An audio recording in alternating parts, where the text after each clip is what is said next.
I received a question about spiritual awakening and manifestation. So the question basically was that after spiritual awakening, is it easy to manifest? Now let's understand energy first before I get into the question of manifestation. Manifestation basically means attracting something, creating an intention.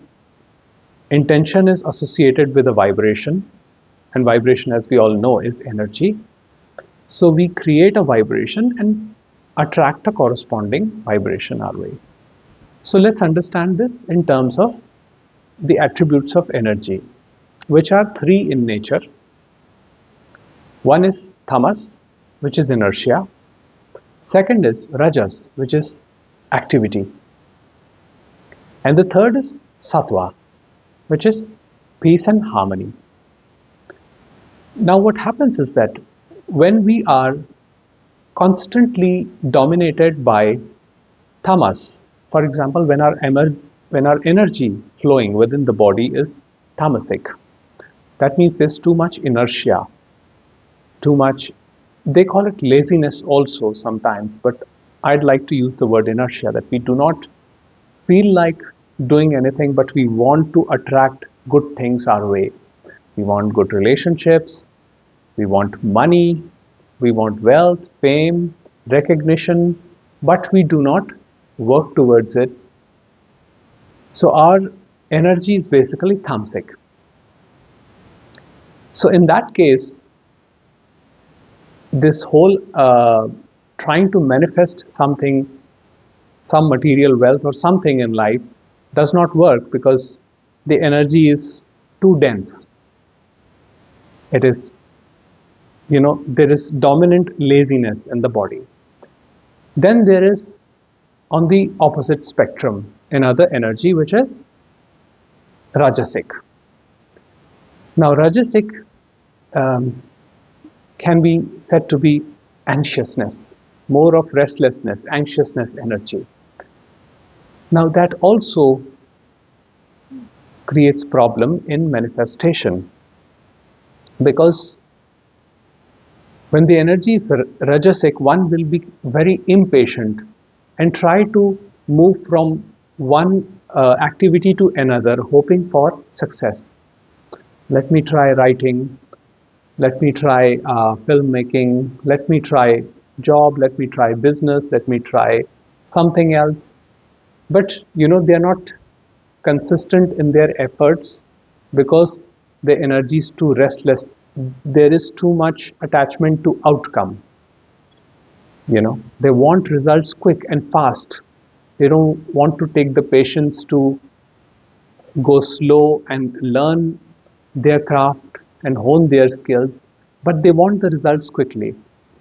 And there is a lot of content out there that says, attract money, think about money, and money will come. Now remember, even if money comes like that and your basic energy is tamasic or rajasic, the money will not stay with you. It will either, if it is tamasic, it will either be not of any use to you, or if you are rajasic, you will just end up spending it all and you will not be able to grow it. But then there is a third state, which is sattva. It is, now in my concept, it is not a separate third state, but it is a balance between the tamas and the rajas. When there is perfect balance between these two attributes, the tamas and the rajas, the inertia and the activity, then one finds oneself in harmony and peace. Now in that state, generally, there is no need to manifest anything. So what happens after spiritual awakening? Initially, after spiritual awakening, one does experience tamas and rajas, the imbalance between the two. So there is confusion and conflict. But slowly, because the awakening has caused a dent into the structure of the personality, the requirement for material things to experience happiness, wellness, begins to dwindle away. One experiences more and more harmony and peace as mind becomes restful after understanding that anything that is asked or demanded by the universe will come with the opposite attached. So, for example, if I ask for wealth from the universe, the wealth will come, it can come. And using, now if I have rajas in my body, I may be able to, acquire wealth easily. But then I will always be restless. I will always be worried. What if my wealth goes away? What if somebody steals it? You know, what if it finishes?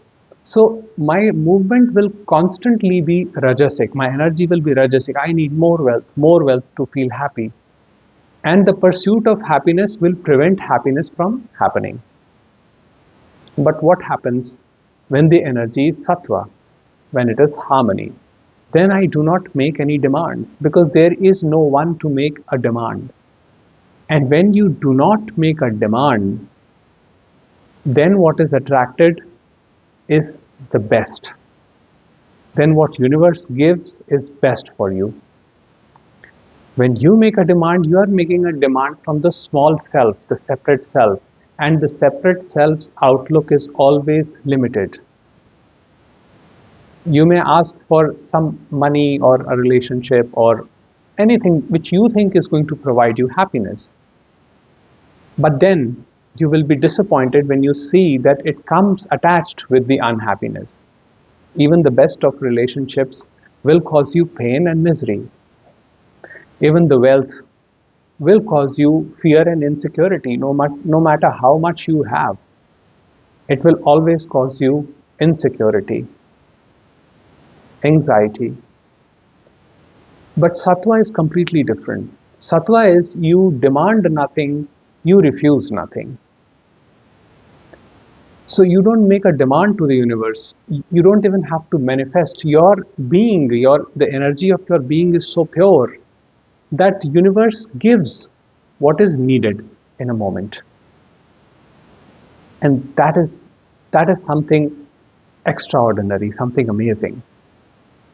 When you ask, you are like a beggar.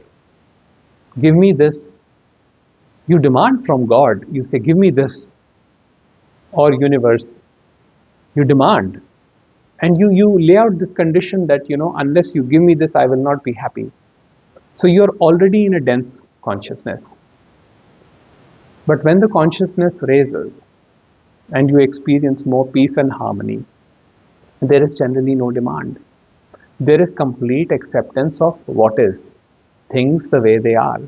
And then what comes to us, even if the material wealth comes to us, it is accepted. Nothing is refused ever, but nothing is also demanded, and that is peace. So after spiritual awakening, there is usually not much concern about getting a demand met through manifestation, because one gets to know their own nature or their own true nature, which is being, which is the highest vibration. And in that, there is usually no requirement. Certain basic life requirements we all have, and they are met. When the energy is pure, they are provided. But if the energy is restless, even the basic demands are not provided by the universe. After awakening, one completely accepts the situation the way it is. And that brings peace. And peace is the greatest concern of the individual, and not acquisition of anything.